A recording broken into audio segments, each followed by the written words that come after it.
Principal Shri Bharati madam, Neeraj sir, નિર્ણાયકગણ, શિક્ષકો તથા મારા વહાલા વિદ્યાર્થી મિત્રો, આપ સૌને મારા નમસ્કાર.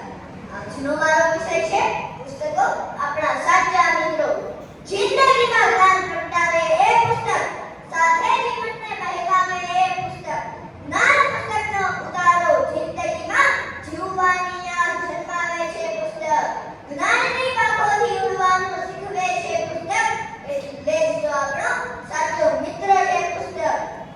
મનુષ્ય એક સામાજિક પ્રાણી છે. તેને મિત્રો વિના ચાલતો નથી. આથી માણસ આજકાલ પશુઓ અને મોબાઈલ પોતાનો મિત્ર બનાવતો થયો છે. પરંતુ તેનો સાચો મિત્ર અને માર્ગદર્શક પુસ્તક જ છે. બીજા મિત્રો અને પુસ્તકો વચ્ચે ઘણો તફાવત હોય છે. બીજા મિત્રો દિવસના થોડા કલાકો જ આપણી સાથે રહે છે, પરંતુ પુસ્તકો સુખ હોય કે તડકો હોય કે છાંયો, દિવસ હોય કે રાત, હંમેશા સાચા મિત્રની જેમ આપણી સાથે જ રહે છે.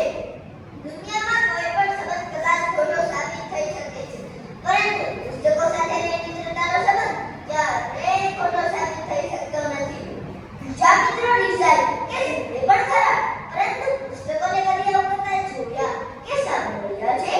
પુસ્તકો સાચા મિત્રની ગરજ સાલે છે. જ્યારે આપણે નિરાશ થઈએ ત્યારે આપણને સાંત્વના આપે છે, અને જ્યારે આપણે મુક્ત છીએ ત્યારે આપણને માર્ગદર્શન આપે છે, અને આપણામાં સારા સંસ્કારોનું સિંચન કરે છે. સારા પુસ્તકોની મૈત્રી જીવનને સરળ અને વધારે સુંદર બનાવે છે. સારા પુસ્તકો આપણને વહેમ અને અંધશ્રદ્ધાથી દૂર રાખે છે. પુસ્તકોની મિત્રતા કરનારને ક્યારેય એકલાપણું લાગતું નથી.